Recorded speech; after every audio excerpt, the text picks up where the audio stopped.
कभी सोचा है दिल्ली पर 300 से भी ज्यादा सालों तक राज करने वाले एक इतने पावरफुल एम्पायर का आखिर हुआ क्या?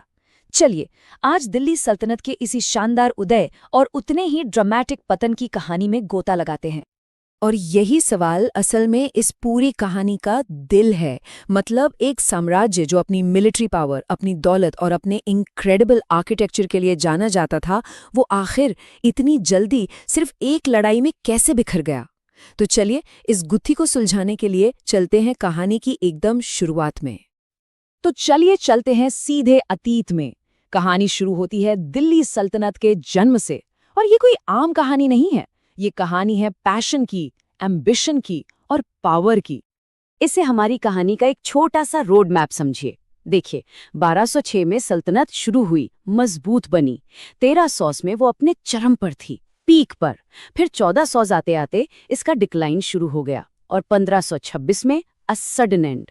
हर एक दौर अपने आप में एक पूरी दास्तां है। देखिए इस सल्तनत की शुरुआत ही कितनी एक्स्ट्रॉर्डिनरी है। इसकी नींव रखी थी गुलाम वंश ने। हाँ, गुलाम वंश।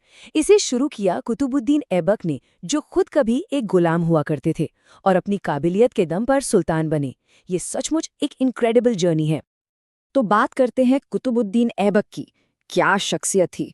सोचिए, एक गुलाम से शुरुआत करके अपनी इंटेलिजेंस और ब्रेवरी के बल पर पावर के एकदम टॉप तक पहुंचना। वो सिर्फ एक ब्रिलियंट जनरल नहीं थे, बल्कि एक बहुत ही समझदार रूलर भी थे। लेकिन एक और चीज थी जो उन्हें सबसे अलग बनाती थी, और वो थी उनकी जेनरोसिटी। उस जमाने में जब ज्यादातर राजा महाराजा टैक्स वसूलने में लगे रहते थे, ऐबक अपनी दरियादिली के लिए जाने जाते थे। गरीबों और जरूरतमंदों को लाखों का दान देना उनके लिए आम बात थी, और इसीलिए तो लोग उन्हें लाख बख्श कहते थे। पर कुतुबुद्दीन ऐबक तो सिर्फ एक शुरुआत थी, एक फाउंडेशन। दिल्ली सल्तनत को एक मैसिव एम्पायर बनाने का असली काम तो उनके बाद आने वालों ने किया था। और अब कहानी और भी इंटरेस्टिंग होने वाली है। और जब हम सक्सेसेस की बात करते हैं तो एक नाम सबसे ऊपर आता है, इल्तुतमिश।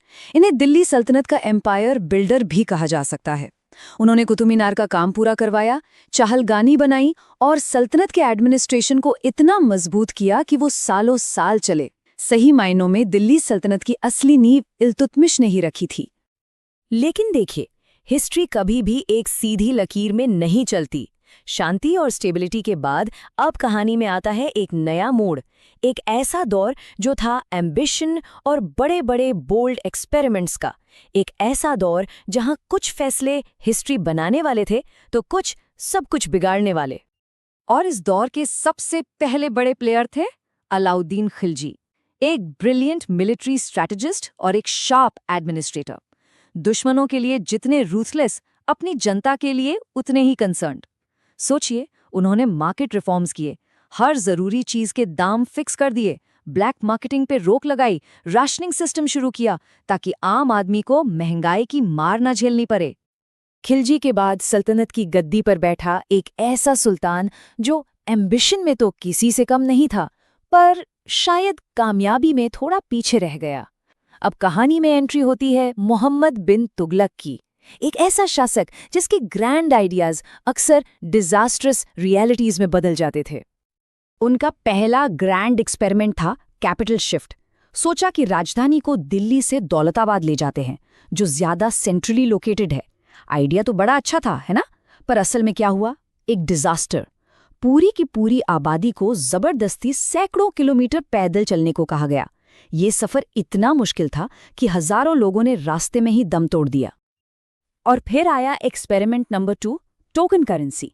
आइडिया ये था कि चांदी बचाने के लिए तांबे और कांसे के सिक्के चलाए जाएं, जिनकी कीमत चांदी के बराबर हो। सुनने में तो ये भी बोल्ड आइडिया लगता है, पर प्रॉब्लम ये हुई कि इन सिक्कों की फौजरी को रोकना लगभग नामुमकिन था। लोगों ने घरों में ही टकसालें खोल ली, हर तरफ नकली सिक्के। नतीजा, पूरी इकोनॉमी कोलैप्स हो गई। तो मोहम्मद बिन तुगलक एक कॉम्प्लेक्स फिगर।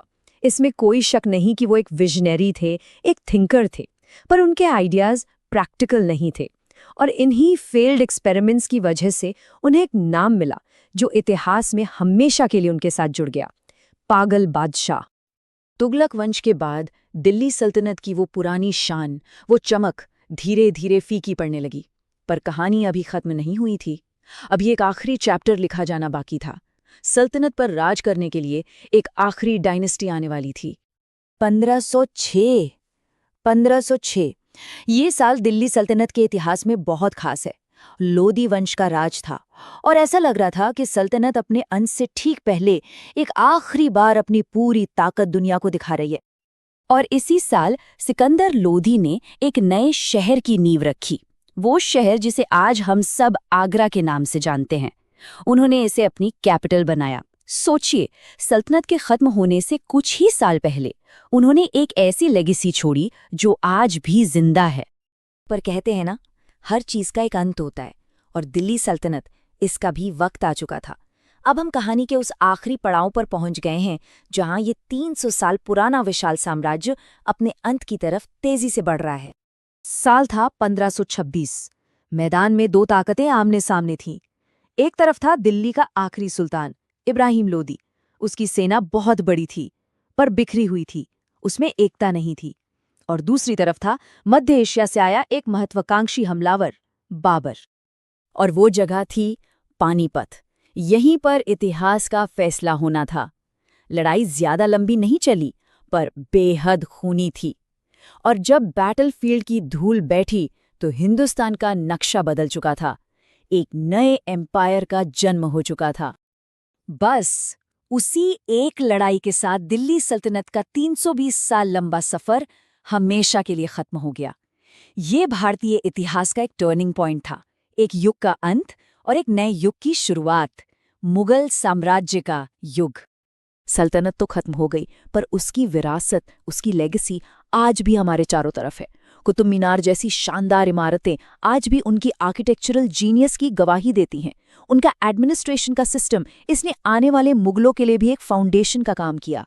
तो अगली बार जब कोई पुरानी ऐतिहासिक इमारत दिखे तो एक पल रुककर सोचिएगा जरूर कि क्या इसकी दीवारों में दिल्ली सल्तनत की कोई कहानी छिपी है।